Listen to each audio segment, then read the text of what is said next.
All right, everybody. Welcome back to the show.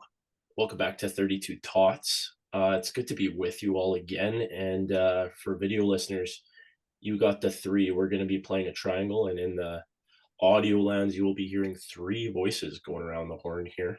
And this three, I was really thinking on this, boys, and I was like, going into this puck talk, we're going to be diving deep and dissecting and assessing the Oh, yeah. Have we finally taken the bags off of our heads? Yes.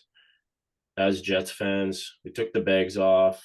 We had a little bit of grieving and mourning that there's no whiteout. We just got a couple of snowfalls in the last little while, but no playoffs. And so we really felt like we need to give it some time to think on it. And so I'm excited about this. We got three voices. We got three characters on your screen that we feel like we're going to be playing a little bit of the triangle. We're playing if we were on the power play or defending the power play, we would have the three of us. So we're going to be playing triangle. So let's send it around, and I'm going to pass this off to you, Luke. How's the hockey in your lands? Yeah, it's been going good. Just tuning into all the playoff hockey I can. Um, as our 204 are not in there in the springtime, which is maybe for you video listeners why we're all kind of wearing the darker colors, maybe the funeral of the 204. But yeah, it's been going good. Tuning into a lot of the playoff hockey. We've had some really great games, and also last week had our big ball hockey wind up, and the three of us plus Simber, our Bulgarian insider, were all in action there, and um, it's quite the games, and we might have potted the OT winner in the last one. So it was a fun time, and overall just a great week. Yeah, Luke, I have to give you some credit right off the bat. You the bookender of the ball hockey season. And did you do it right in Bulgaria Insider's face? Yeah. Yeah, you did. And he wasn't digging, he was watching. And so we also don't know where he is tonight. He could have flew on a PJ. But throwing it over to you, Felice, for you audio listeners, you're missing out on a background that truly is a story in all of its own. To you, Felice, what's going on? How's the hockey in your lands, or the lack thereof, based on your Um, background? yeah, so currently in Cancun, I can't or cannot confirm all the players that are with me, but I am with the Winnipeg Jets, of course. It's been a pretty common spot. They usually plan it for like middle of May, usually right after that like first round exit. So Early yeah, this year, got early yeah, tickets with the or got boys. even earlier this year. I think Cole Perfetti actually was mentioning something about how he wishes he was on a plane right now in his interview, but I don't like he cannot. I don't know if he can confirm where he wanted to go because he definitely got on a plane to Cancun. Yeah, just what So plane did he want to hop on? Nobody knows. yeah, You'd have to ask him again, but he's not having just microphones shoved in his face. He's not. get No. swept by the Avs or go to Cancun for an extra week. Yeah, I think I think if you would ask the Kings, honestly, truthfully, maybe they would have rather been in Cancun. But yet they live in Los Angeles and they're living the beach life anyway. So Yep. makes no difference to them. I heard Ottawa will actually be joining us shortly. So What's that? I heard Ottawa is actually going to be joining us Yeah. soon. They're on their way over. So Kachuk's on the way over, and there's a spicy tot with Kachuk. Maybe we'll save that for the end. I was reading a couple posts. I couldn't believe what I was seeing, but we'll dangle that little tot for you listeners and viewers, and we'll come back to that one. But yeah, boys, like I don't feel like I have a lot of hockey to talk about in my lens. Was like Luke, you pretty much stole the show at ball hockey, the season ender. I was digging, and I actually might have mushed myself with having a new stick on the very last game and trying to adjust. I was just trying to assess the competition and then trying to assess the curve on my stick. Luke, I was trying to show you like that's a digger curve if you ever saw one, right? Yeah, I Yeah. think you had the Bedard toe curve, and firing some saucer passes at me, and I could really just see that thing curving in, and it was coming in hot. Yeah, you were doing your best on the left wing there while I was trying to sauce him over there. But yeah, lay off the sauce with the saucer pass, maybe JR. But all that being said, I had such a fun night because it had been such a long time since balling out with you guys. Yeah, contractual and familial obligations get the better of me, but there's no doubt if we handed out awards in the ball hockey league that I would probably get the Masterton for persistence in the chat. I was always in the chat on the guys, especially one guy who played goalie and he fell asleep on the night of.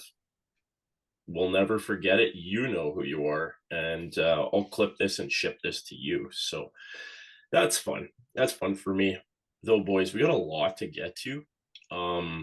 Give you a little bit of the rundown. We're going to do some player comments. We got the coaches' comments. We got the GM's comments. We got it all today. And maybe we'll have our own comments about the future and the off season. Though it's going to be a lot of read and react. So if you haven't heard these quotes from the core, we're going to be really focusing on the core of Kyle Connor, Mark Scheifele, Josh Morrissey, and we'll be saving the spiciest of the player comments for last with Connor Hellebuyck. So, boys, we ready to dive into it? Let's do it. So, off the top, maybe not the best look with, and I'm just clipping a part of this quote, but really doing some of the research. What was some of the stuff that if you boiled it down, what did you get to? Marky Mark, I'm happy for him that he's getting his maple moment, though I think, I don't know. I'll rip this quote off and you guys, I'll set it around the horn to you, Luke, and then Felice. But Mark Scheifele in his end of season presser, I'm happy with my year, and I just wish we could still be playing and getting ready for a playoff series right now. I have faith in this group. I have faith in the guys in this room. ...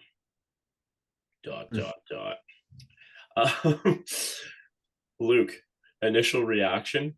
Obviously, he's going to pump up something positive off the top. Marky Mark being more of the positive guy generally. He's a heated competitor. But what's your initial reaction from the Marky Mark?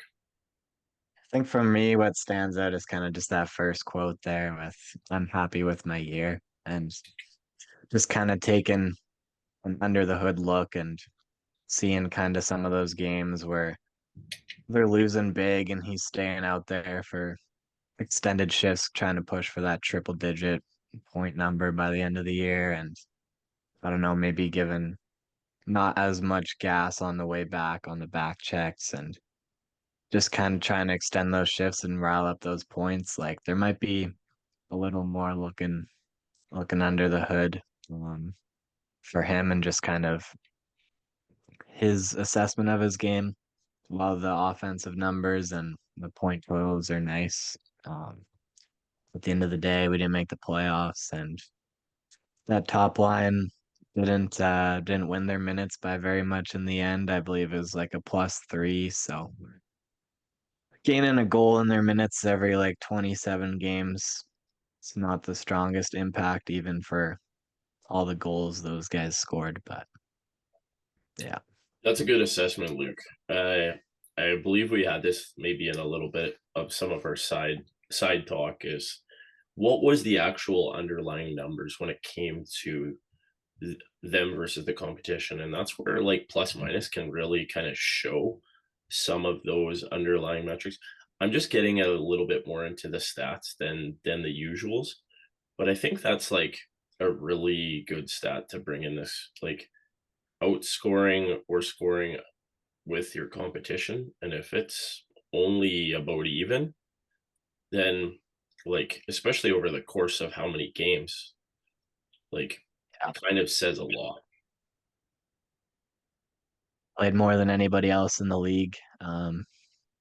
Kyle Connor and Mark Scheifele together, even more than like the D pairs and stuff. So definitely got a long sample size to look at in terms of that. Yeah. Felicia, any comment there? Do we want to go to his partner? Yeah, it definitely felt like there's kind of been like this repetitive like theme of not a lot of honesty in these interviews, and this one kind of felt like a scripted answer.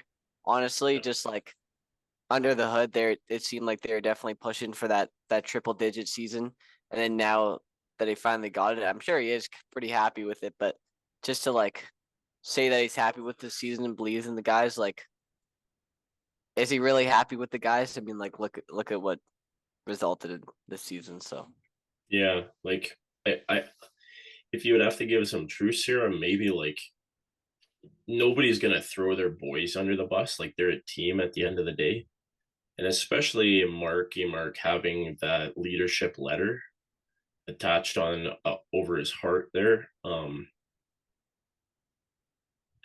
It's going to be a theme that comes up later in these talks, but you don't want to maybe burn bridges on the way out for people, and so you're going to be tactful in what you say. I think I'm reading a little bit through the lines here, and I'm taking a quote at face value. But Luke, you kind of gave the view on Mark when he was saying some of the stuff, like kind of just had a hat on and was kind of looking at the floor a bunch, and that just kind of shows a demeanor of somebody who's a little bit defeated on the way things went on the way out. Um, yeah, I kind of whatever I'm gonna say in this, like I'm not here to put Mark Scheifele down. I'm not. He works really hard. He works hard for this team. Nobody's gonna doubt that. Um, how he throttles his game going forward, I think, is something as a guy who's getting into his much middle 30s like I am. uh, he's probably really going to need to assess his game and how to do that going forward. You got a career year now. How do you be the best player on both sides? I think is something maybe to go into an off season.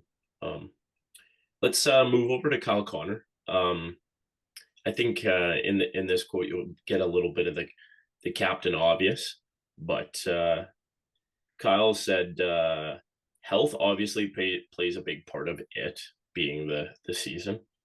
We've had a lot of good games, and I've been fortunate to play with a lot of great players. It goes back to the consistency and just taking pride in that, and just being a teammate that can be relied upon. There's a bit of layers there. Luke, do you want to jump on that one? Yeah, maybe just peeling back the layers. He could have said he's played with some pretty great player, maybe not plural. Um, as him and Marky Mark were kind of attached to the hip.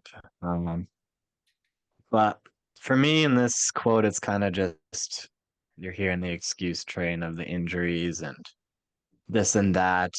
Whereas you kind of take a look at the roster at the start of the season and you see guys like Luke Shen and Wes Nyquist getting like 50 plus games in this lineup um, before Gus Nyquist finally scored, and then Luke Shen was eventually traded. But um, even while there were maybe a few injuries along the way, you still had opportunities to give different guys a chance. Like you see Phil Monson come in after a few injuries later in the year, and he's really thriving. And um, even like Lambert and Jaeger coming in at the end of the year, and just seeing how those guys can still impact the game at this level, even though they're younger right now.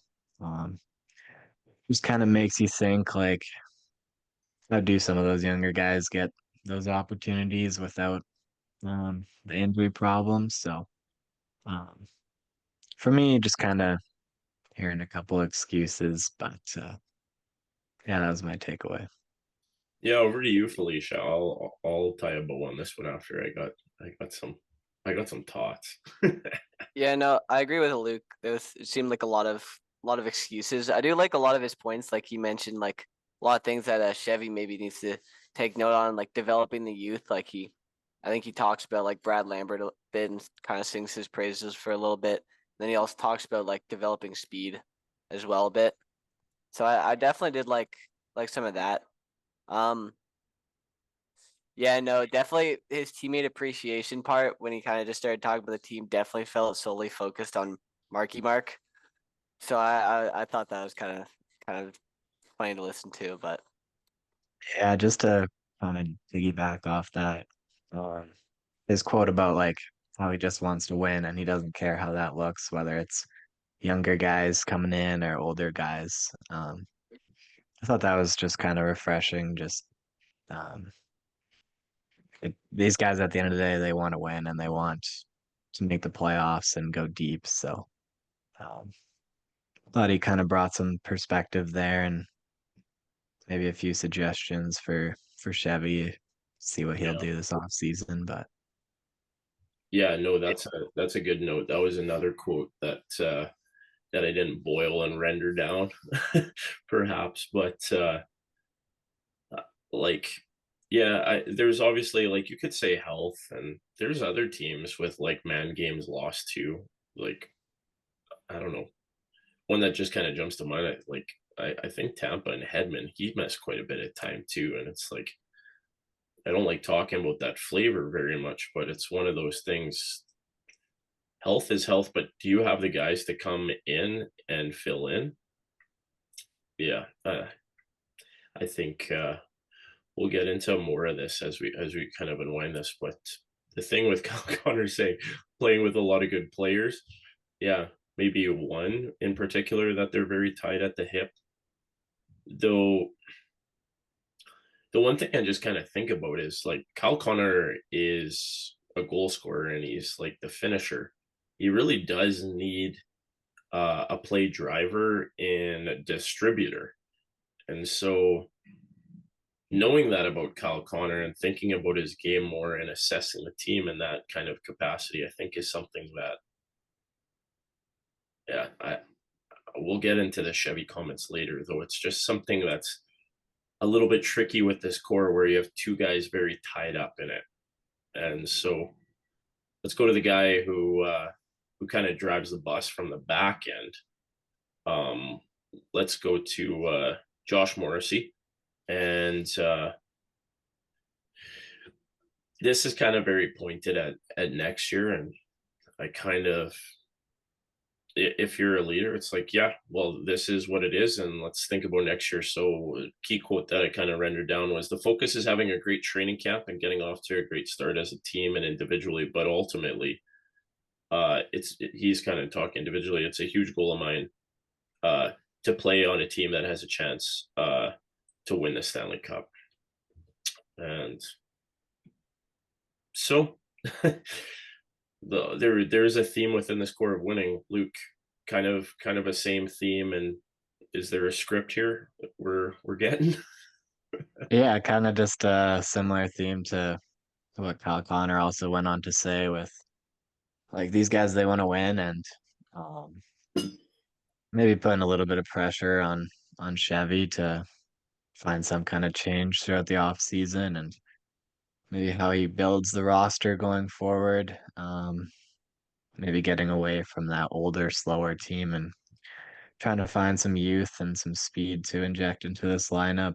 Um, as they really like they got these top end guys like Scheifele, Connor, Morrissey, Hellebuyck, but the second wave of talent is really thin. Um, outside of Perfetti, you don't really have a lot of scoring help outside of him and Velarde, but you look kind of lower in that lineup throughout the years, and it's a lot of guys who weren't producing at that same career pace they had when we won the President's Trophy. Like Adam Lowry had a tough season with his injury at the start, and I think he only scored like 8 goals or something by the end of the year. And Nemesnikov and Niederreiter and all those guys with drop offs, and on Really top of fell that, off. Yeah. yeah, losing Ehlers, there just wasn't really a second wave of scoring. So, uh, but yeah, just kind of continuing that winning theme. It's kind of what I heard from Morrissey. Yeah. Leash, what do you think of leader on the back end? Yeah, I very very common themes, of course, with the to what Connor said, but specifically with his frustration for injuries and stuff. I like how both of them are kind of like hinting at Chevy, like maybe we need to make some changes here. But specifically on the injury end, like maybe if we just got some younger guys, maybe injuries wouldn't be as much of a problem personally. And then also like kind of going off of what Luke said with like not really having a second wave of scoring. Maybe if we like spread out that first line and actually like separated Scheifele and Connor, we could have a little more depth in their scoring. But I don't know. Yeah, I think it's something to kind of bring back at the end when we think about future and off-season moves is if you have two guys of your core tied at the hip and they're barely outscoring their minutes, like that has to be something you think about. I hope so. We'll come back to that maybe a little bit at the end, but I think these guys are just all frustrated. I would be too. You sign these tickets to build something, and you are a part of like the core. Though the surrounding pieces that are being brought in are, what would we say? Surrounding pieces are not so complementary. Because let's get into the spiciest, honest thoughts from the player side before for you audio listeners. No, I don't just have a bag of garbage in my studio here. It's usually called garbage bag day with the interviews, and everything goes into a bag. So we'll tie up the bag after this one with Hellebuyck. Though something that I heard from I believe it was on the Kenny and Rennie show. I'll give them full credit on this one. They were the ones that have the press badges and were actually in there. Hellebuyck came out for this presser very shortly after his talk with the coach and management, which we'll talk about maybe some takeaways and wonderings about maybe more underlying stuff. Though we'll read the comments. I want you to have that as the listener in your mind as you kind of hear that. He just was in a meeting with the brass, with the group, and he has his chance to speak to the media, and what he decides to say is very pointed, very honest. And so on the team's performance, this is a quick quip. What we did this year was unacceptable. No one wants to be a part of that. This year, it was chaos. And we've created a lot of our own bad luck. Luke, do you want to take that one?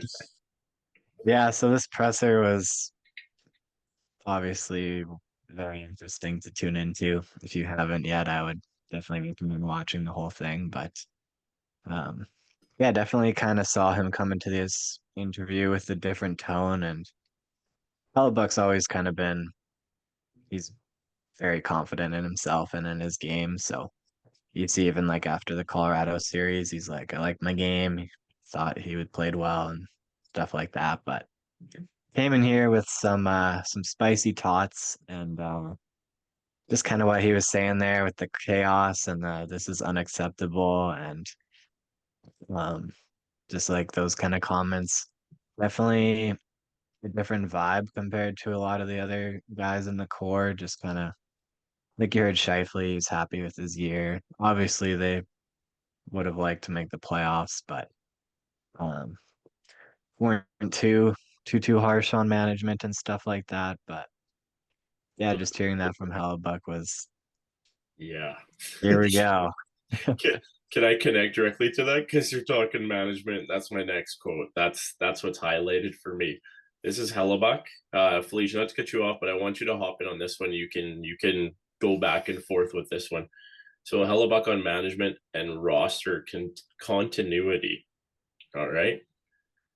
When asked how the team can bounce back, he shifted directly to a certain individual. That's a great question for Chevy. It really is. dot dot dot. I'm not gonna keep going with the rest of it, but this is very something highlighted that I want for you. Complacency is not gonna move us forward. So something's gotta happen. To just put that same product on the ice, I don't think it worked for a reason. Oh wow. Felice, do you want to hop in on that one? And Luke, I'll let you get the leftover tots. How's that? Yeah, this whole interview kind of made me happy, specifically with that there. Like, he's not really like hiding anything. All the other guys were kind of like making excuses, saying like bad puck luck, injuries. He's just straight up saying like we're at fault of it. I actually was one of my favorite parts of the interview was when Hellebuyck signed in 2023. He said he re-signed because he had a strong belief that we could bring a Stanley Cup here. But then when they asked him about it, they said, "Has that belief been challenged?" And Hellebuyck just responded, "Challenge is a great way to put it." Felice, are you reading my script? Are we vibing right now? Oh, Because were you about to bring that up? yeah, on Oh, his commitment to winning. Um, Luke, I'm gonna give you all of this, and then you can have a buffet of whatever you want to do with the tots here. Does that sound good? Because Felicia's playing right into my hand here with all these Yeah. quotes. Yeah, let Challenge me is a great way to put it. That's what he said. It's been challenged. Am I going to go and tell you I feel amazing about winning a cup tomorrow? No. No team out of the playoffs is going to say that. Luke, you have the buffet.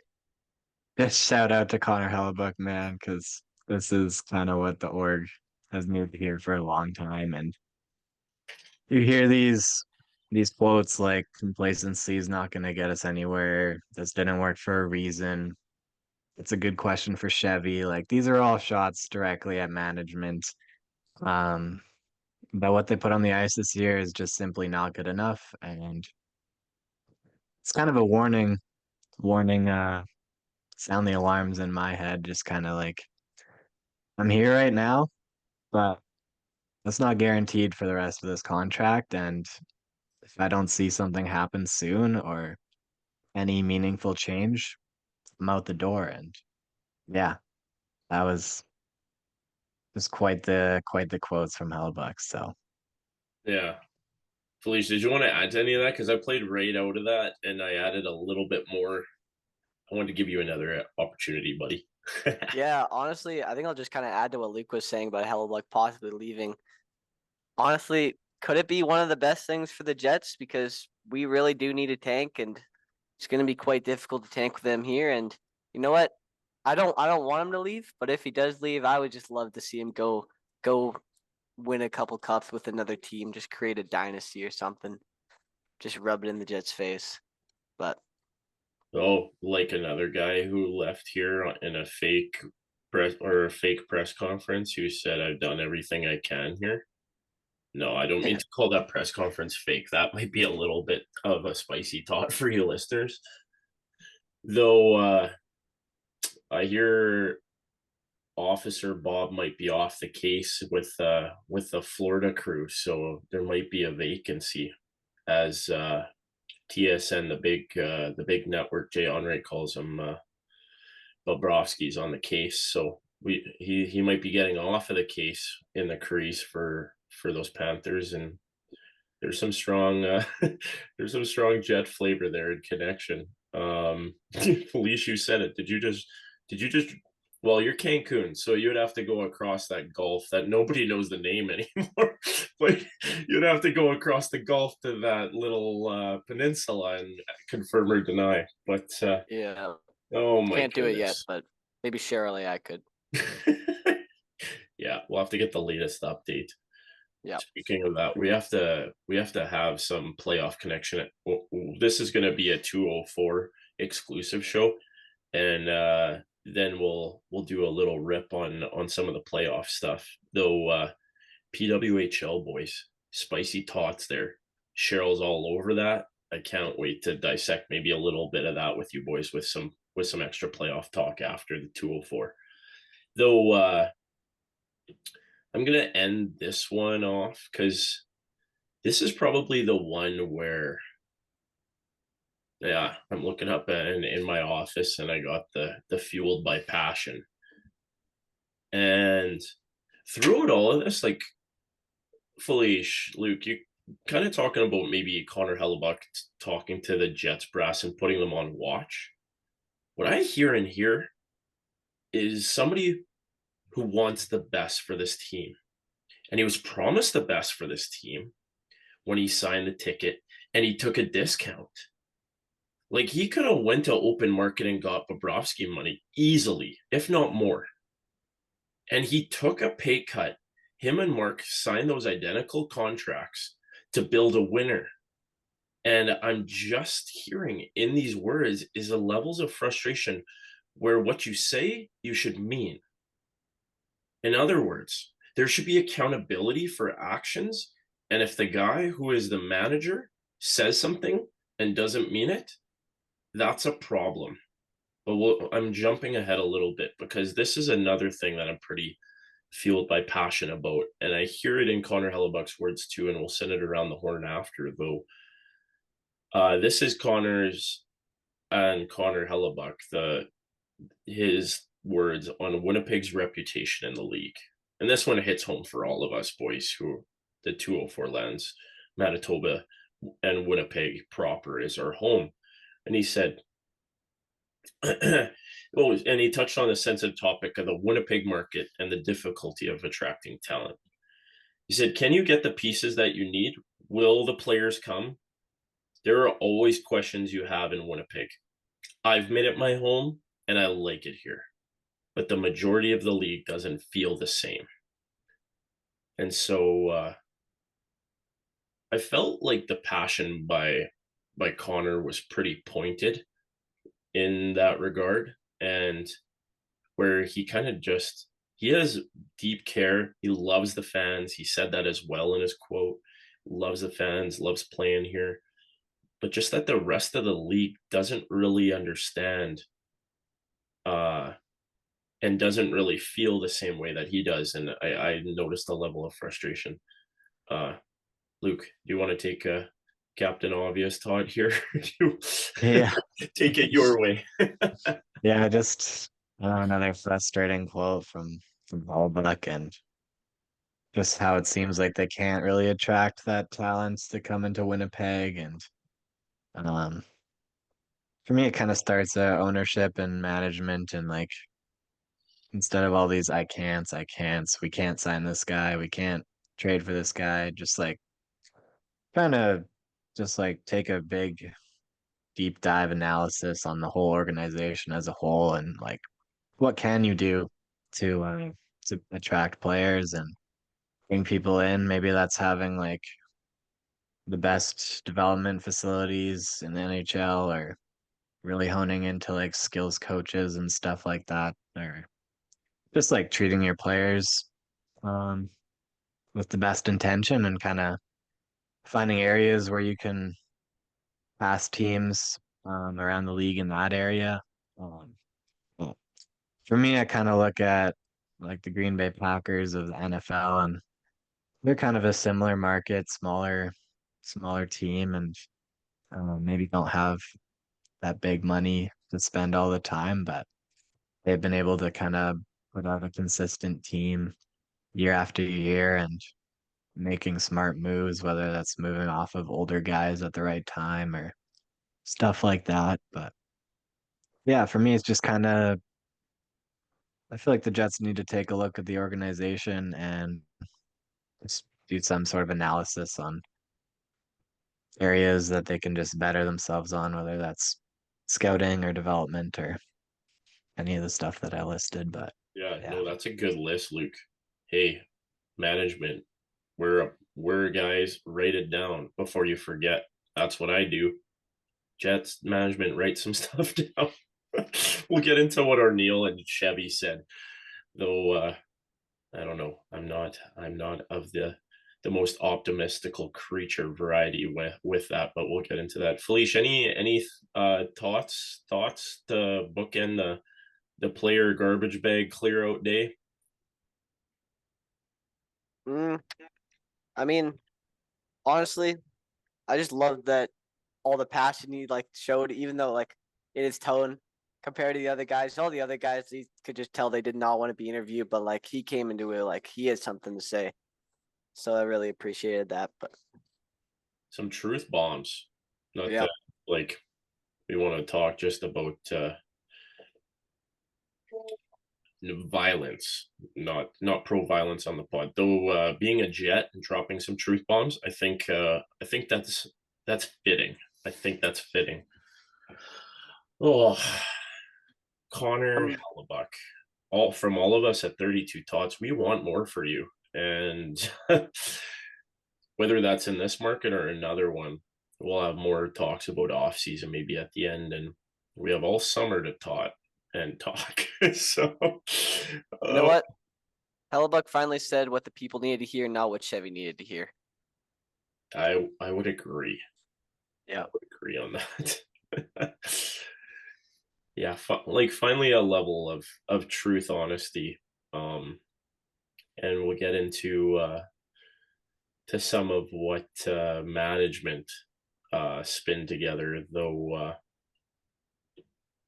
yeah, it's going to be an interesting off season for those players. Some of them are going to be able to compete at the World Championships. Others are going to be with Felice, we heard, and some others. Nobody knows yet whether they'll be back. So, um, let's get into the coach. Kind of like going up the organization. You got the guys on the front lines, you got the players. We've kind of gone through the core there. We're gonna go up to the coach, who's kind of like a little bit of the field general, and he's running the troops out. Um, and then you got the big guy at the top that's making the commands from headquarters with all the safety. Um, if we were talking about it in army terms, so I'm gonna be going over some of Scott Arniel's quotes, and I think if we were to like really boil it down, render it down, I kind of like what he said, where it's not win or lose, win or learn. And maybe I'm just selfishly as a teacher, uh, that kind of philosophy rings pretty true with me. Um, the quip that I use all the time is I've made thousands of mistakes, and that's why I'm a teacher. And mistakes are opportunities, and so we'll go on to what Scarter Neal said, but keep that winner learn in the back of your mind with some of this. So on the season philosophy, so this is getting back to boiling it down here. There's a phrase out there: you either win or learn. If you don't go out and find out why you didn't win, you're just going to end up repeating the same thing. Or, as I would put in my own words, the definition of insanity: doing the same thing over and over and expecting different results. Um, what do you think about the winner learn philosophy, Luke, and then Felice? I like the mindset. Maybe going farther into this conversation later, there's a little more to be talked about on the mindset piece there, but um, overall, I like the winner learn philosophy he was kind of going with. Though I would push back a little bit on that during our 11 game losing streak this year, where there were no changes to that lineup. Maybe kind of running into the definition of insanity, just hoping for that different result game after game, and um, just kind of wondering, like, sure, maybe after the season you're gonna take a look back and think about what you could have done differently, but also having that adaptability in season to make changes and try different things out when clearly things aren't going well. But yeah, overall, I thought his presser was at least a little more honest than what we saw from Chevy. Um, and like don't expect him to have all the answers right away. Um, Obviously, you gotta dive into this kind of thing over the off season. So yeah. Yeah, that was a good quote, Luke, to bring up, where when kind of like wanting answers, I thought it was pretty self-aware of Arniel to just be like, I don't have all the answers right now. Like I got a lot of homework this off season was something that I remember him saying. Um, Felicia, want to give you a chance, or do you want me to prime you with something on defensive structure for different quote? I got so many on the tools I right now. I got stuff to add. This press conference, it really frustrated me. The win and you learn mindset was good. It just wish they would have like maybe showed it a little more. You A know, little it kind of sooner. kind of just feels like words at this point. Um, but he kind of like starts off the press conference by saying like, I'm gonna take ownership for this, and then he starts like making excuses and then blaming all the players for different things. Like talks about how like we didn't meet expectations, we had a lack of consistency, and kind of like emphasizing saying that they were like hoping to be like a Stanley Cup winning team. And he also talks about how like they've been growing since the 21-22 season to become a Stanley Cup level team, which I don't know if we're looking at the same team, but I have not been seeing that same growth from him or at all. He also talks about how like the locker room atmosphere bunch and stuff. He brings up Hellebuyck's comments too a little bit, and he's saying that there is no complacency in our organization. Which, once again, I don't know what organization he's talking about here, but this press conference got me pretty fired up. Yeah, yeah, because I don't know if I. Yeah, I think we got to get into this. I think between both guys, can't remember who mentioned it more, but like so much. And Luke, actually, you premised this before, but on defensive structure, Arniel talked about defensive structure. Chevy talked about defensive mindset. Put that Todd up in your mind, or chew on that one for a bit, because we'll get there with what's coming with Chevy. Though, what are Neil's comments on defensive structure is saying that this is our cornerstone. I will always say it is our cornerstone, is defending first. You don't get to play right now at this time of year unless you bought into defending. And so the question that I would have as a follow-up of win or learn, I have a lot of doubts per se because of what I just witnessed with Columbus Blue Jackets getting our Ricky Bones. Um, has Scott Arniel been the benefactor of inheriting a team that got a lot better defensive structure wise with Ricky Bones? He really came in and made that a part of the identity. And there was a change, and the William Jennings was this like buzzword that kept coming up. And if you don't know what that trophy is, it just goes to the team with the best goals against average and the lowest goals against average, because you don't want to have goals scored on you. And so the defensive structure quote, I have a little bit of a challenge with, because why did it all of a sudden become this year where the defensive structure all of a sudden was abysmal? Um, Maybe this leads into the next one, but you trade for a guy that I assessed who all of a sudden blows his defensive role and goes above the hash marks as a veteran defenseman of 1,000 games plus. And yes, I'll point it, who's playing for the Threads that I'm representing right now, Luke Schenn.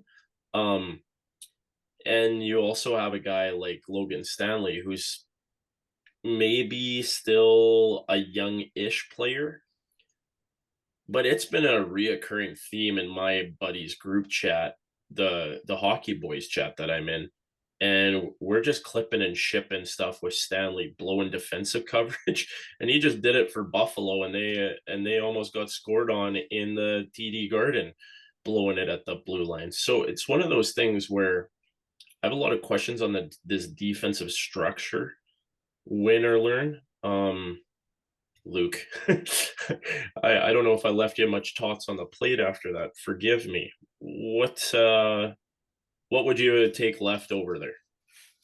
Yeah, for me, you kind of look at the defensive structure, and you had so much success over the last couple of years there with when Bonus came in, and then Arniel kind of took over for that 1 year, and then going into this year, I kind of think for me, you kind of take a look at the personnel, like you said, and Arniel kind of brought up the personnel buzzword a few times this year, just kind of saying like these are the guys I got given with, these are the cards I was dealt, and um, well, he openly said in the year-end press conference that this is not a shot at management. It does kind of sound like fun to me if you're gonna say it directly after, but um, yeah, just a lack of speed on the back end for me is kind of one of the differences I saw. And just kind of when that structure did have success, there was more speed and actual puck moving in that system. So Yeah, yeah. yeah. Good thoughts, Luke. I didn't. I kind of spoke too long. Felice, do you want to take that one? Luke's reading off my script because we're going into roster identity next. You're I muted, think buddy. you're muted. I was gonna bring up our defensive roster and what it was actually looking like as well. Like a lot of these guys, like they've been good for us in the past. Like, I mean, I still love Dylan Sandberg. He's been great, but like Anil Yeah, Pionk, a guy who you need more out of him from a season like this. Dylan DeMello, I used to be a big fan of him, but I've been kind of losing it with him. And then like obviously you got Josh Morrissey. He's great, but then like you need to bring in something new here. yeah, Our defensive roster just it's just not looking too sweet right now. And we're relying I think our defense is relying too much on our goaltending. It always has. And we've yeah, kind of like we're now pushing more offensively 4 goals. But you know what? yeah, I think I agree with them. We need to start with our defense. It just doesn't feel like we're starting with our defense right now. yeah. This is something I brought up before: is the elite goaltending covering up potentially a lot of deficiencies. And if I didn't say that earlier and you missed it, I'm saying it again. This has been something I've talked with people that are really in tune and dialed in with the puck talk. And do you need an elite goaltender, or does it actually show you, or does it cover up a lot of the deficiencies that you would maybe see otherwise and be able to have a more accurate assessment? Um, maybe without Hellebuyck last year and the Hart-winning, Vezina-winning campaign that he was on, maybe that would show some of the deficiencies of a Shen. And yeah, you maybe brought him in to be a good Saskatchewan boy that just moves over the border to Manasnoba, but like here, we're just having a big challenge with the defensive structure and building that going forward. Of what are guys going to be stepping into now? Because you got guys coming up or guys waiting in the wings that have just been kind of biding time, like Henola and Salamonson, who are down in the AHL. And I feel like those guys have been marinating for a while. They've been preheating. They're ready to start cooking. And do we have actually a defensive structure that they're coming into that's going to be successful for them as professional athletes? I have a lot more questions than answers. And it was one of those things I heard from Arniel too, that he has a lot of homework to do, and maybe the defensive structure might be a thing. Um, Maybe work with your defensive coach. It's not Charlie Huddy anymore, is it? That guy feels like he's just a part of the boys club and has been here forever. I have to check it on the tools who the defense coach is. Forgive me, I'm not dialed in with the coaching staff. Though, Luke, you kind of primed this before on the roster identity, and uh, like he wasn't putting it on management, but he I don't know how else you might like actually read this. So Arniel's comments: I would love to be a 100-mile-an-hour team. I really would, but you do have to coach what's in front of you. We came off a President's Trophy year. Maybe that was right or wrong or indifferent. The decisions we made. Now we got to shift.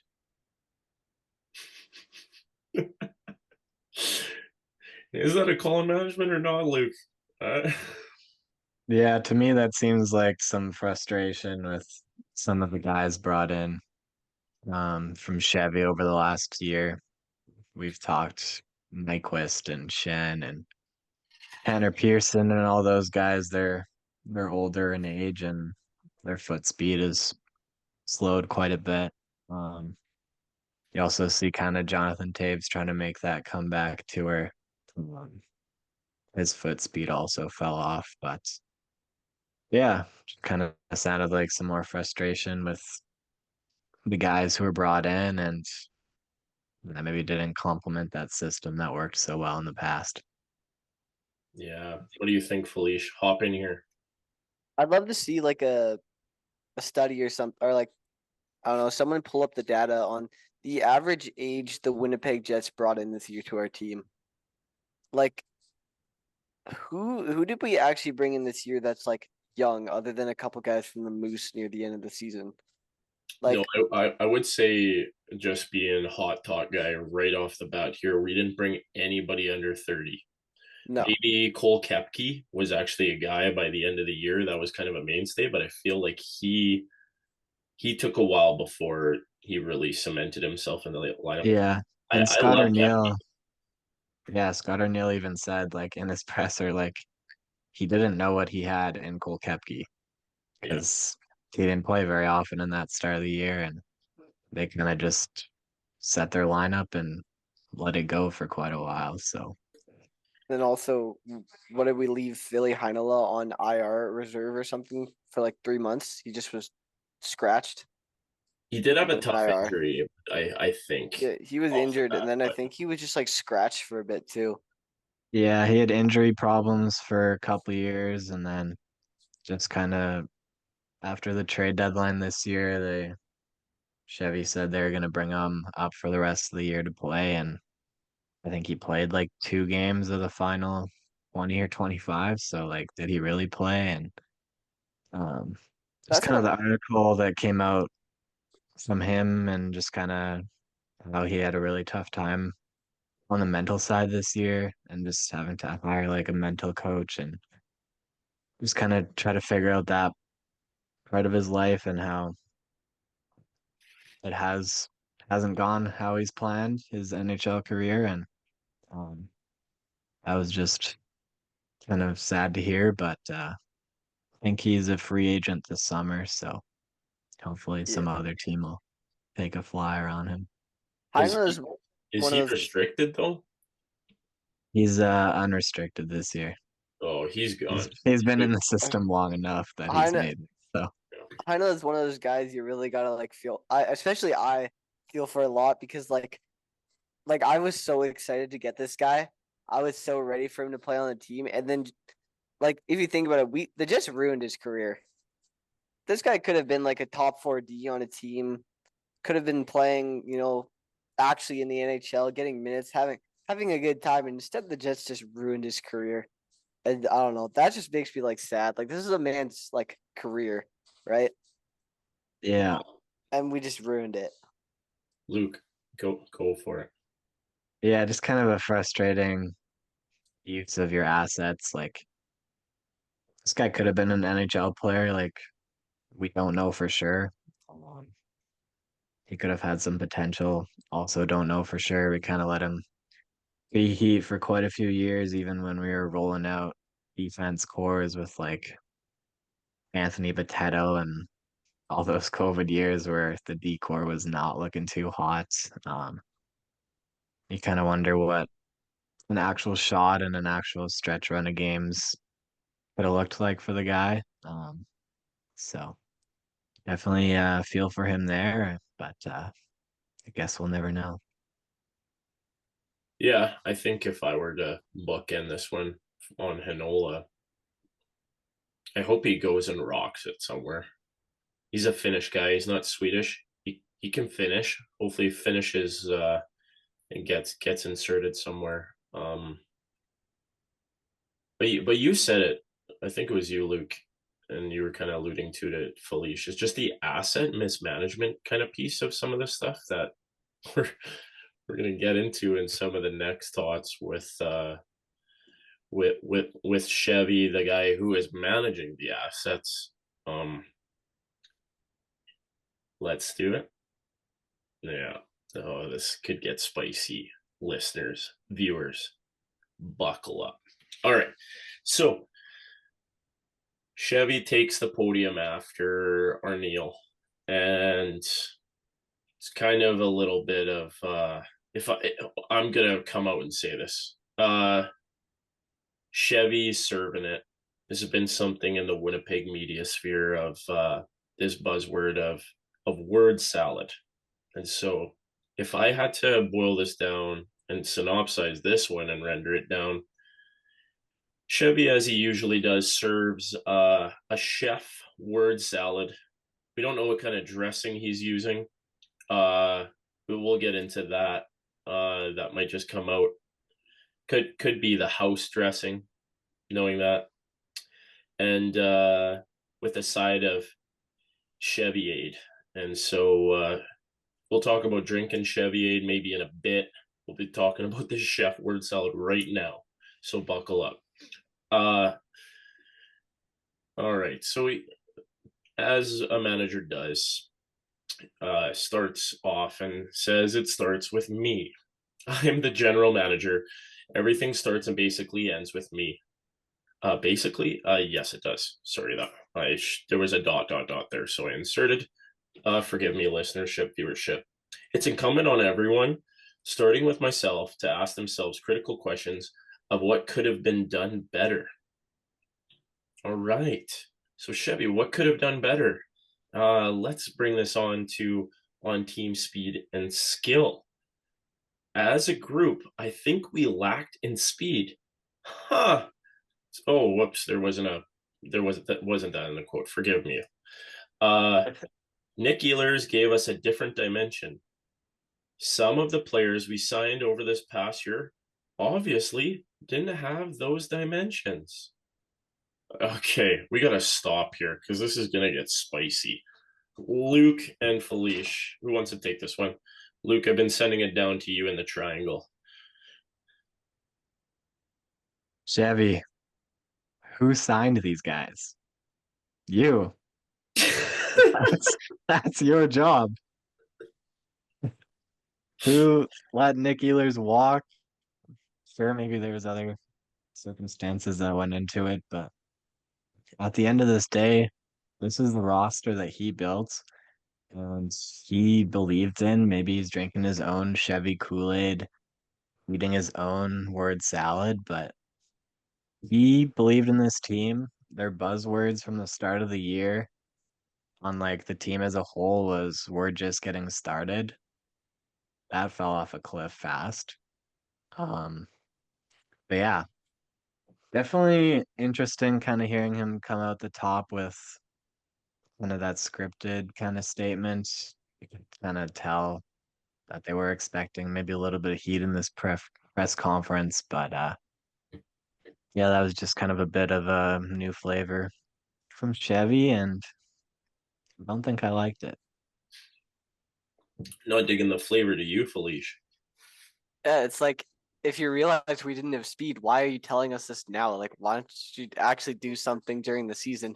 Like, I don't know, allowing Gustav Nyquist to play 50 games. What did you need, like a Logan Stanley replacement on the team or something? Like, what are we doing here? Like, thank you for finally shipping off that guy at least. So that was one positive we got from the season. But who adds a bunch of 30-year-olds to a team, picks up older Jonathan Toews and thinks, oh, we're gonna be a fast team this year? I don't know. Yeah, Felicia, you're hitting it out of the park here, and I'm already in off-season mode and thinking about hitting taters out of the park. Though we're still 32 tots here. I Um, just add quickly to that, uh, the Logan Stanley trade. He basically showed his hand, Chevy did, on his trade deadline presser, basically saying Jarmo Kekalainen came to him with this trade offer. So it wasn't even Chevy who was hooking this up and trying to get Stanley and Shen out the door. Basically, Yarmo came with the offer and took it right off his plate. So yeah, Well, and Yarmo it's is not Swedish. Just to confirm, he is Finnish, so that makes sense. He would get that deal finished. So get your bingo cards out. That's 2 stamps for you Finnish lovers. Um, Boys, I feel like the word salads and the accountability. I feel like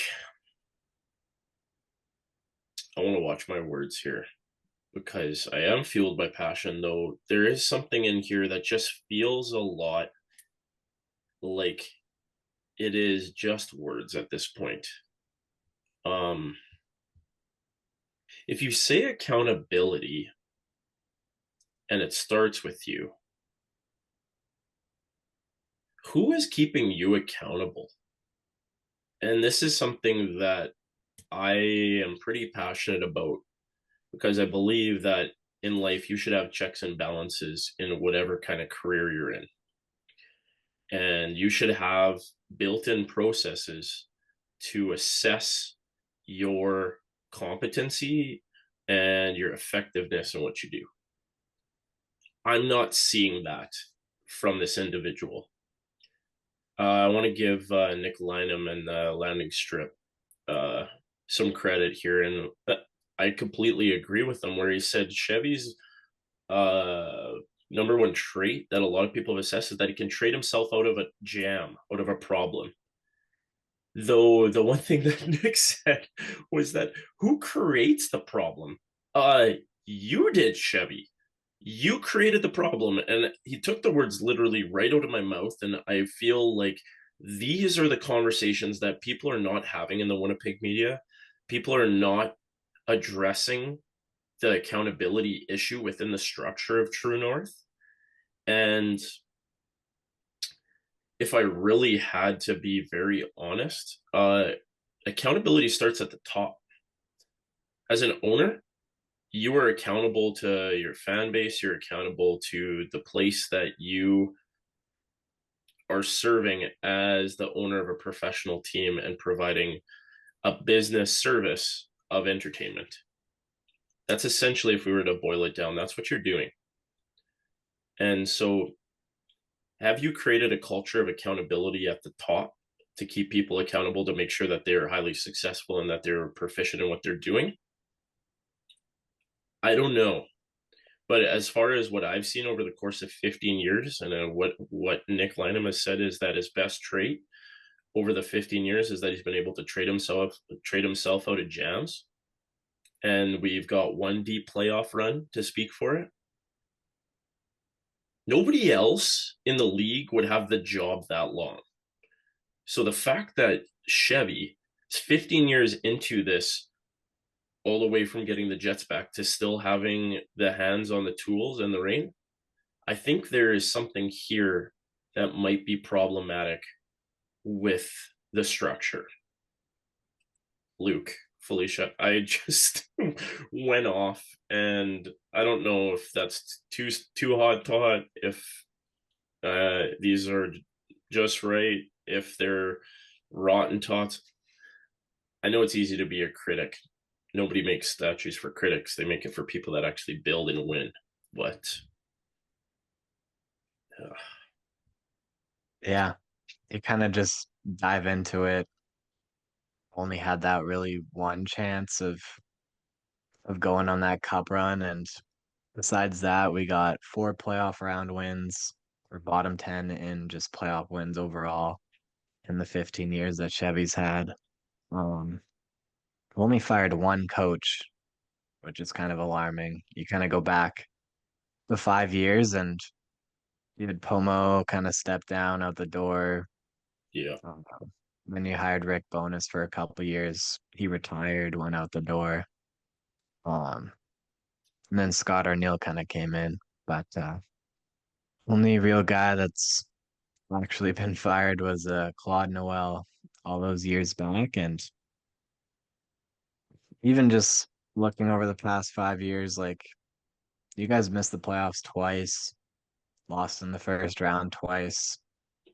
As fun as the Manitoba Miracle was, you're a couple seconds away from another first round exit. Like this hasn't been a cup contender for a long time, and um, not sure there's even any pressure on Chevy to do anything outside of what Connor Hellebuyck said. And yeah, that kind of says a lot for the organization and maybe what they value and yeah, kind of that loyalty to a fault structure that is kind of what it's looked like to me.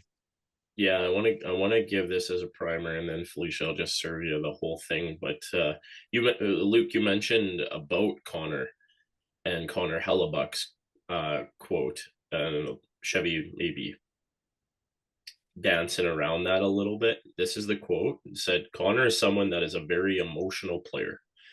You don't become an elite player in this league unless you have that kind of emotion, that kind of fire, that kind of drive." Uh,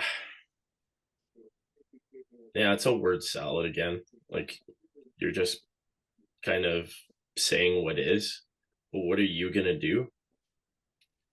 And maybe like, do people want Chevy to come out and say like we're gonna offer sheet a player and this is gonna be our like second line center? Like no GM's gonna do that in an end of year presser. There's so much season left. So I understand as fans, like we kind of gotta maybe pull it back a bit. But that's all you have to say about a frustrated player's comments. Like he's a very emotional player. Felice, where do you want to take this? We got a couple ways to go now. I think for me, it's kind of seems like nobody else like is keeping him accountable. So it seems like the players, specifically Hellebuck, is like this is going to be our job at this point. If no one else is going to do it, we have to keep Chevy accountable. Yeah, Because Wola Hellebuck said no one really wants to come here, but it's an excuse we keep making. So maybe we should actually like try to do something about it. That's a big thing for me. Um, I had another point I was going to bring up. Might be slipping from me right now.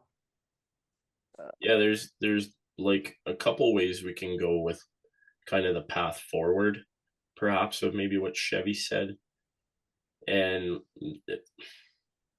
this is a little bit of the way forward. And Luke will talk, and Felice will talk about the comparisons of the cores.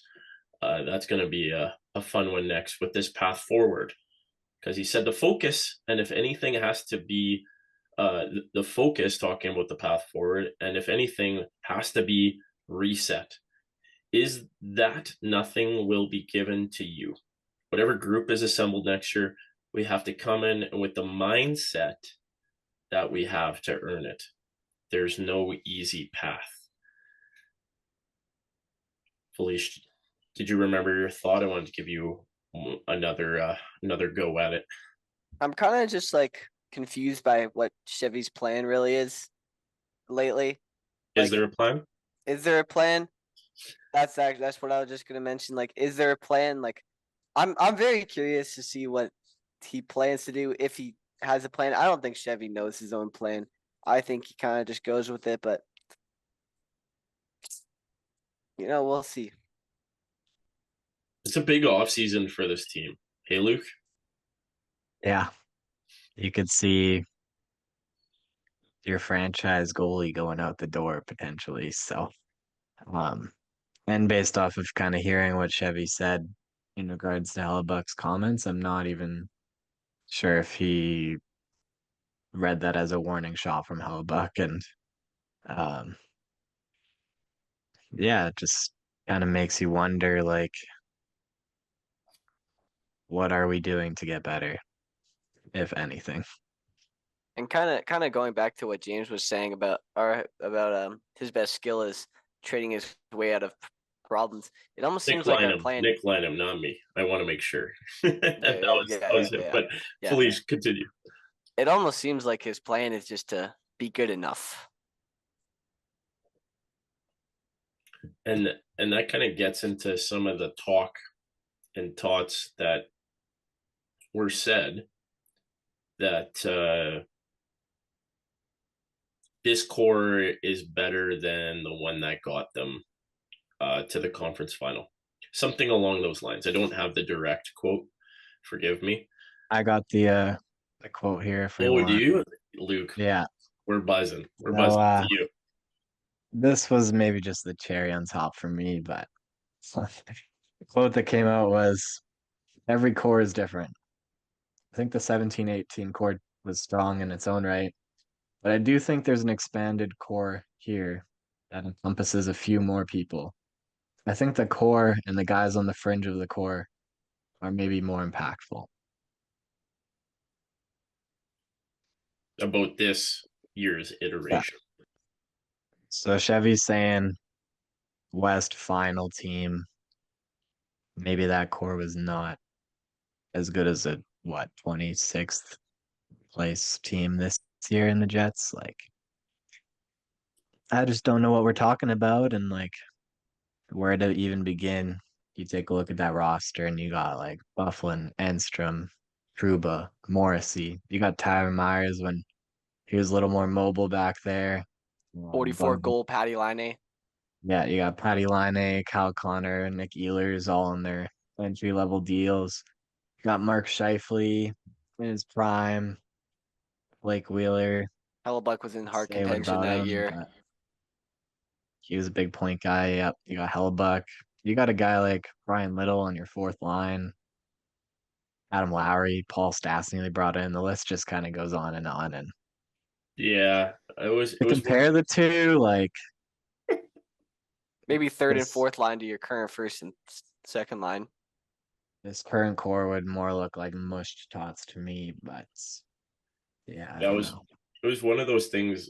I brought it up with my hockey boys chat, and I was just like, we're kind of going around with some of the ideas and just saying like, guys, did you check the presser and what Chevy said about this core being and this iteration being like is better and the surrounding parts than the 2018 crew? And one of my buddies had something good. He said like, going back to that one, if you were thinking that like Scheifele, Connor, and Ehlers were core, um, I think we would call them like an ELC crew because I think they were kind of just coming off of their entry level contracts, and then they were kind of in their prove it years. So whether they were getting the bridge deals or what, um, I said like the core now was a core then, and he said no, like that was more of an ELC crew. But if you pair those guys, that is an ELC crew, to what we have now, like who's our ELC crew now? Like for me, it's I don't know who's coming in on ELC.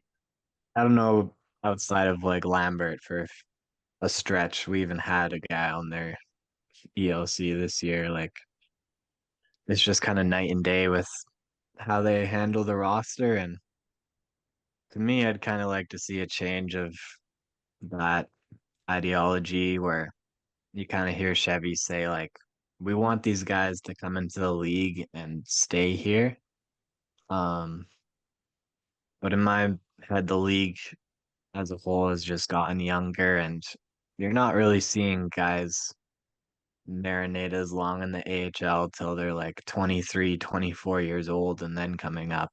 Um, it's kind of shifted to the younger generation and you're giving those guys a young chance and giving them the freedom that yeah, if they do make a few mistakes, they're not going to get sent down and or sent down in the lineup or stuff like that. But yeah, I just feel like their whole philosophy on giving younger guys a chance has really shifted compared to that previous core. And yeah, just kind of, there's not really that second wave coming up. Yeah, and if you're drinking the Chevy Kool-Aid where you think that this core is better than that team, uh I guess Chevy's got you. Because like I'm just reading over this all again, and yeah, you have that ELC crew, we'll call them, but then you have Blake Wheeler and you have Brian Little and Statsny. But here's like the diggers, guys, and we didn't have maybe the diggers. We just had a bunch of geezers, I would say.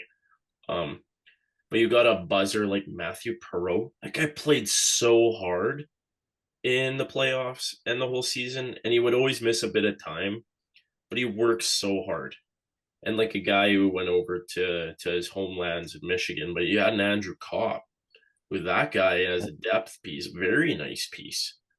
Um, yeah, like I kind of like the one that came over. I don't want to give Chevy too much credit with the Kane offload, but you got a piece like Yoel Ormia, who was also a part of that crew, and Brandon Tanev. Like I also love Tanev's game and the way that he buzzes around in warmies. No bucket, but there was even guys like kind of more on the rotation prospect, and this is going to get into the mismanagement of assets, in my opinion. But the guys that were on the rotation kind of prospect end of that team was Jack Roslovic, Marco Dano, connection with you, Luke, and Nick Patan and Brendan Lemieux. There's two of those, in my opinion, that were heavily mismanaged. I don't want to get into the whole Nick Patan story. That one hurts my heart in a couple levels. And I don't think we have to go there, but Jack Roslovic was kind of just thrown in with Line to get the Dubois. And if we follow that trade tree, I don't think we're mad about it, based on what Line has not been able to recaptivate his early luster. Though boys, the Chevier, like I think we gotta just call it for what it is. Like you can't say that this core and the surrounding periphery is any match to that team. Not You know, even close. there's a reoccurring theme of saying like we expected more from our guys this year, and if your expectation is that they're better than that 2017, 2018 roster, there's a problem. And it's not with the players. Or if you're thinking that just because of President's Trophy or everybody played above expected and that they had career years and everybody's going to replicate a career year and you're just banking on that and you have no backup plan. For me, that's the biggest thing with the Chevier plan is Yeah. like Arniel, sure, like he did not fall on the sword and say that like it was all me, because he said, and this is not to just put it on management, but I play what's in front of me. I can only coach what's in front of me. Who's in charge of calling up players when they don't see the results on the ice? I believe it's the guy who's up in the press box. And if you're going to wait for an 11, 12 game losing streak before you maybe sit a guy, maybe before you insert some youth and bring up a guy who's buzzing in the Moose, because the Moose are outplaying the Jets and doing better in their league than the Jets were doing, like, I don't know, boys. I'm kind of lost for words at the end of this. It's just a Yeah. real frustrating look. Even like you see just like a simple paper transaction, like when Isaac Rosane comes in, and you could have, I believe, started him in the minors and then called him up to the Jets. But since he started with the big club, he's now ineligible to play for the Moose in the playoffs, which I think would have been some great development for him. Um, just little things like that where like just give these guys some extra playing time. Um, Even looking at those two different rosters, like sure there's maybe a lack of evaluation of younger players, but if you're thinking this core is better than that 2018 core, like maybe we don't know how to assess at the pro league either. But even in that season, like Kyle Connor started that season with the Moose and took an injury to Matthew Pro actually to get Kyle Connor called up. So not sure they always have that skill of just kind of evaluating talent and what they have, but yeah, just kind of some interesting things to think about. Yeah, to you, Felice.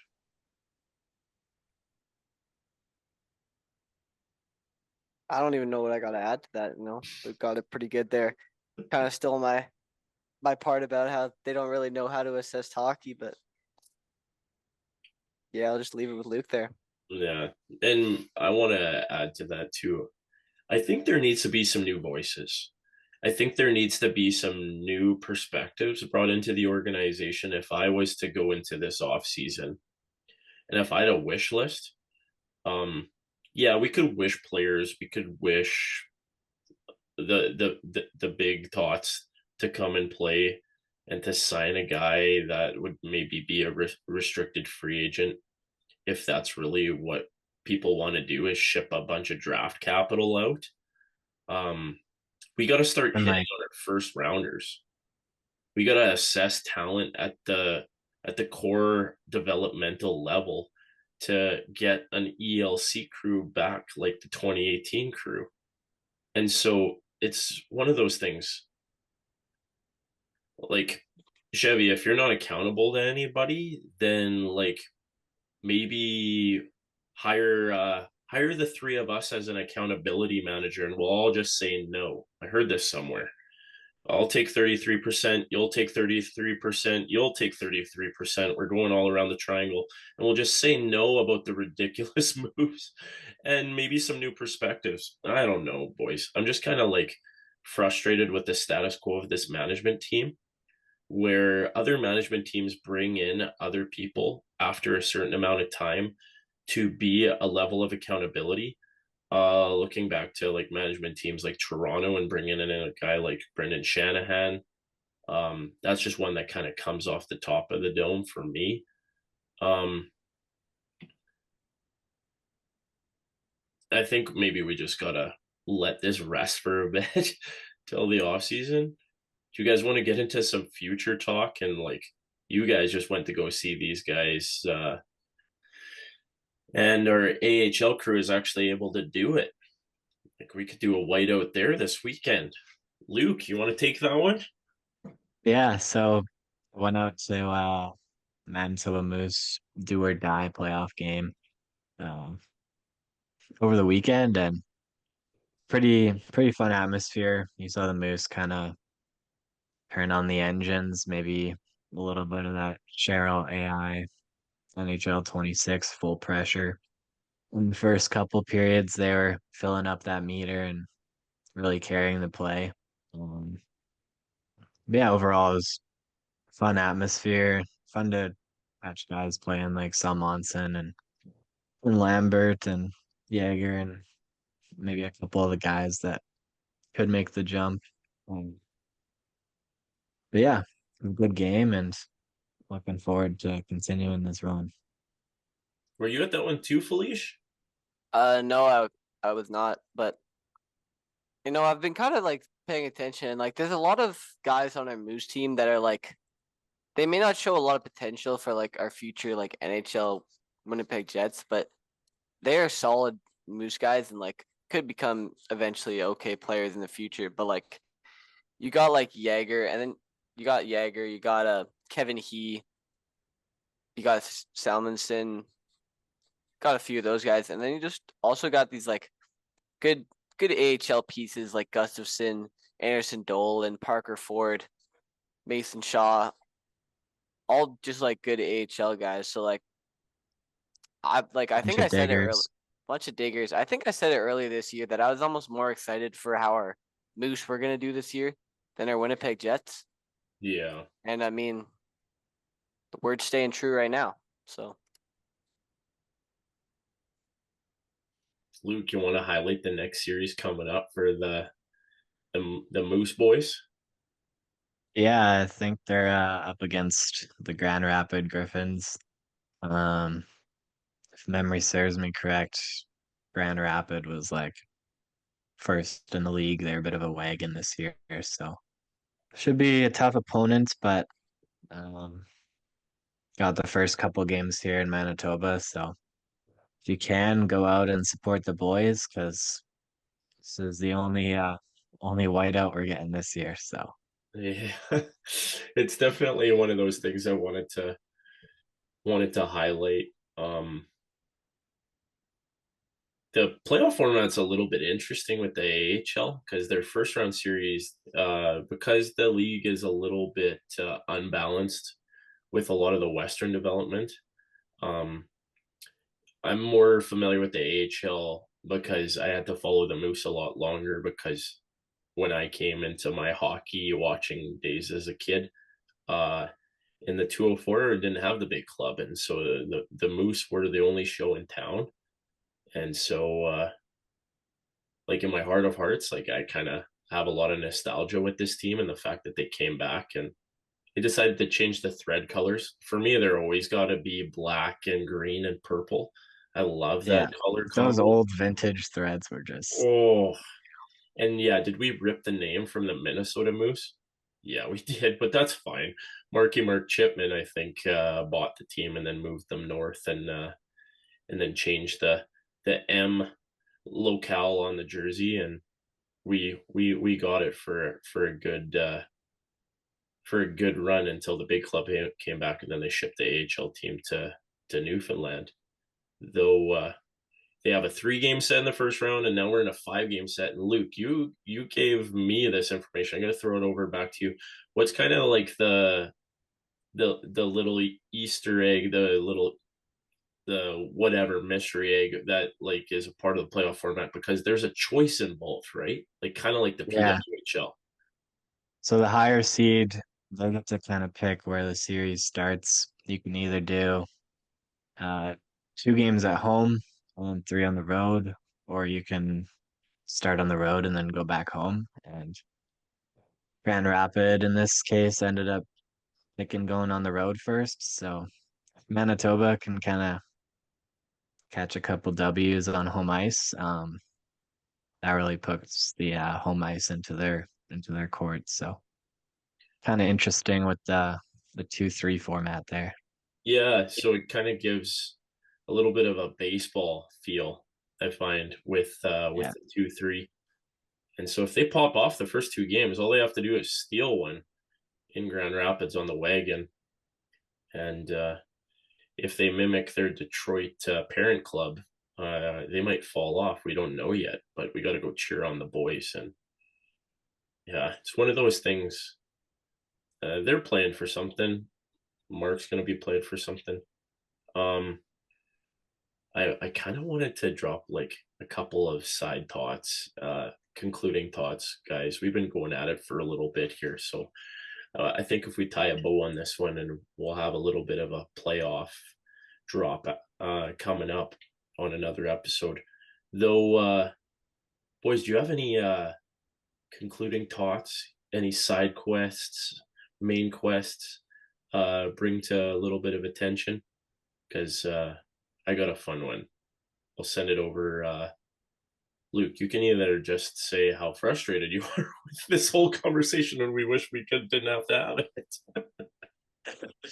Yeah, for me, um, honestly, just really interested to see how this off season goes after those Hellebuyck comments and pressure put on management. So we'll see where this goes forward, but looking forward to the draft lottery next week. See where our chances in the lottery go. So I'll be tuned into that one. As far as I'm reading that right, we would only drop like 2 spots potentially if another 2 Yeah. climb up, right? Yeah, I think we're pretty safe within like The top the 10. top 8 or 9. So yeah. And to you, Felice, any concluding thoughts, or you're just done with talking about? Honestly, the only thing I got to really bring up here is looking at these AHL standings with the Moose. So you got the Central Division, right? Moose are sitting at 78 points. You got the Stars at 80, Wolves at 87, and you got the Griffins, who are winning the division by 20 points. They're sitting at 107. I didn't know that. Now I know that. 29 more points than the Manitoba Moose. So the boys are Wagon. going up against a wagon. Yeah, but like, not to bring everything back to our FBHL or fantasy league, you can have the great regular season and then get bounced in the second round of the playoffs after a bye. I'm not calling out anybody, but I think there was that episode in one prior, right? I think that did Might have been happen. a shot at some other management teams here, not just the 204. Yeah, you know, it's in the FBHL. There might be a couple of management teams that maybe need some accountability, and you know who you are. Again, taking this is the side of the side Tot. I'll get another one, but if you do want to join the management team, you have to send your proposal and your application to james.ryan.fbhl@gmail.com, and we'll review it. Boys, I kind of like going through, and this was something that came up in a lot of our NHL Xbox play. And so whenever we would kind of get together on the usual, and for you listenership and viewership, a lot of our banter has started in the NHL Xbox gameplay lands, we'll call them. And a big connection was often a digger league. And so I wanted to talk about this digger league and some of the connection with it, and go full circle and back to the future. The ECHL, boys, East Coast Hockey League. If there was a digger league, ECHL, you're it. Because, oh boy, I can't imagine the bus rides. Can't imagine the soggy subs. Hopefully it doesn't have Chevy's house sauce on it. And especially talking to you, Norfolk Admirals. Memory serves me right, Norfolk Admirals was one of two teams that were the Admirals in the AHL once upon a time. Norfolk, if you didn't know, geographically is in Virginia. So that's way in the East Coast lands, not very close to the 204 and Manitoba lands here. And so Winnipeg Jets, ECHL affiliate, is the Norfolk Admirals, and they just recently extended it. And so I did a little bit of a fun dive, and this is a little bit of a concluding thought here. Norfolk Admirals, you got a couple players that were digging this year, and I want to put some respect on the name. One that just kind of pops off as in some of my little amateur research. I want to put some respect on the name Brady, and I'm going to probably mush your name. Brady Fleuron. Maybe you're French, or it's Fleurant if you're not. And so in 70 games, you got 31 tucks, 31 goals. Love seeing that on the overview for you. But one of my favorites, I got to go down here to my show notes here. And so somebody buzzing with some PIMs, all right? I like checking out penalty minutes, because you're usually digging and working hard, unless if you're an absolute cheater and you're just yanking on people, but you can't do that and play anymore. So we got Brandon Osmondson, led the team in PIMs with 74, and one of the connections to make this all connected, the Winnipeg connection with the team, from Fox Warren, Manitoba, Dawson Bartow. If I mushed your name, forgive me.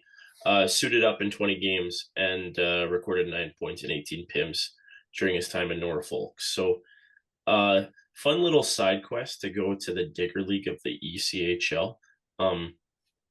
We're in playoff time, and so we've kind of run out of thoughts on our team that didn't make the playoffs.